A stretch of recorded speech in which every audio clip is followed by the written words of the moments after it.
सम्मानित किए जाने हेतु समुचित कार्रवाई की जाए। माननीय, बहुत बहुत धन्यवाद आपका। सुश्री कंगना रनौत। माननीय अध्यक्ष महोदय जी, मैं आपका मेरी तरफ से और मंडी की जनता की तरफ से हार्दिक अभिनंदन करती हूँ, आभार करती हूँ कि आपने आज पहली बार मुझे इस सभा में बोलने का, मंडी क्षेत्र के विषय में बोलने का मौका दिया। महोदय, हमारे मंडी क्षेत्र में ऐसी बहुत सारी कला शैलियाँ हैं जो विलुप्त हो रही हैं। हमारे हिमाचल प्रदेश में जो एक घर बनाने की कला शैली है जिसे काटकुनी कहा जाता है, वहाँ भेड़ और याक की ऊनों से जो है विभिन्न वस्त्र बनाए जाते हैं, जैसे कि जैकेट्स हो गए या टोपियाँ हो गई, शॉल या स्वेटर्स बनाने के जो काम है, जिनका बाहर के देशों में बहुत मूल्य मिलता है, लेकिन हमारे यहाँ पे पूरी तरह से जो है ये जो एक्सटिंक्ट हो रहे हैं उनको बढ़ावा देने के लिए क्या कदम लिए जा रहे हैं। और साथ ही मैं ये भी कहना चाहूँगी कि हमारे हिमाचल का जो संगीत है, खासकर जो स्पीति और किन्नौर या भरमौर के क्षेत्र में पाए जाने वाला जो ट्राइबल उनकी जो कपड़े हो गए, उसके साथ में जो उनके फोक फॉर्म्स है, आर्ट फॉर्म्स है, वो भी विलुप्त होती जा रही हैं। तो उनके विषय में क्या कदम उठाए जा रहे हैं? धन्यवाद। श्री विजय कुमार दुबे।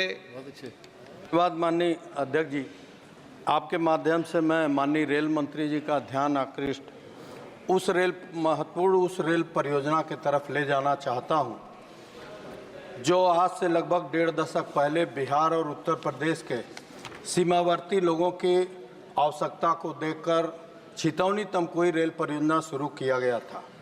7-8 साल के अंदर 4 किलोमीटर पटरी बिछाकर और एक नया रेलवे स्टेशन छितौनी का पूर्ण करा के वो परियोजना बंद हो गया था। पिछले वर्ष हम लोग के भारी मांग पर माननीय रेल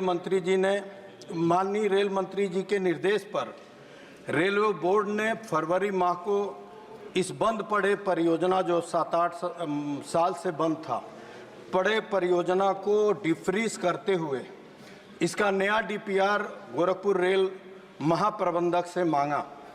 आज 5 महीने से इस लंबित परियोजना के तरफ मैं ध्यान आकृष्ट करते हुए माननीय रेल मंत्री जी से मांग करता हूं कि इस अति महत्वपूर्ण बिहार उत्तर प्रदेश के सीमावर्ती लोगों की आवश्यकता को पूरा कराने के लिए बंद पड़े परियोजना को पुनः शुरू कराया जाए। धन्यवाद माननीय। श्री सुरेश कुमार कश्यप।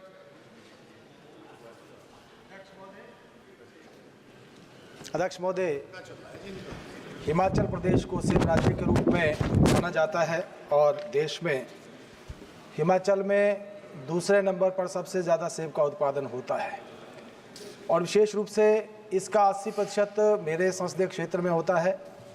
हिमाचल प्रदेश की जो सेब की आर्थिकी है लगभग 5,000 करोड़ रुपए की है।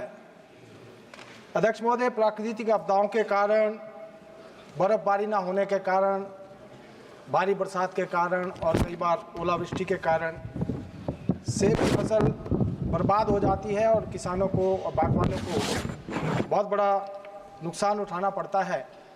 मेरा आपके माध्यम से केंद्रीय कृषि कल्याण मंत्री और माननीय प्रधानमंत्री जी से निवेदन है कि अन्य फसलों को जिस प्रकार से फसल बीमा योजना के तहत लाया गया है, सेब की खेती को भी फसल बीमा योजना के तहत लाया जाए, ताकि बागवानों को जो आपदाओं के कारण नुकसान होता है उससे उसकी भरपाई की जा सके और किसानों को मदद की जा सके।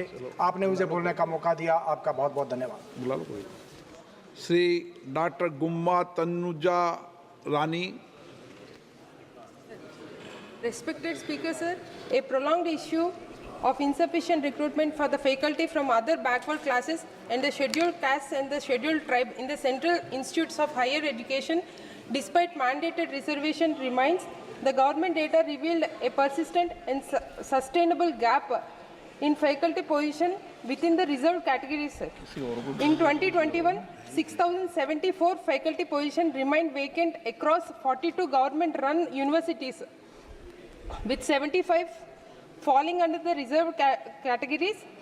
Recent parliamentary data on August 1st, 2023, revealed that only 4% of professors recruited belongs to OBC category.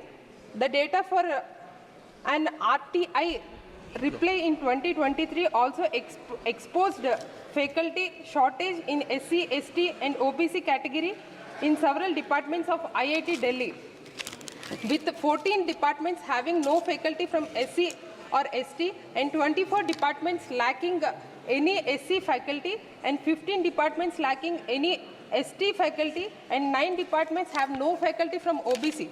The central universities including IITs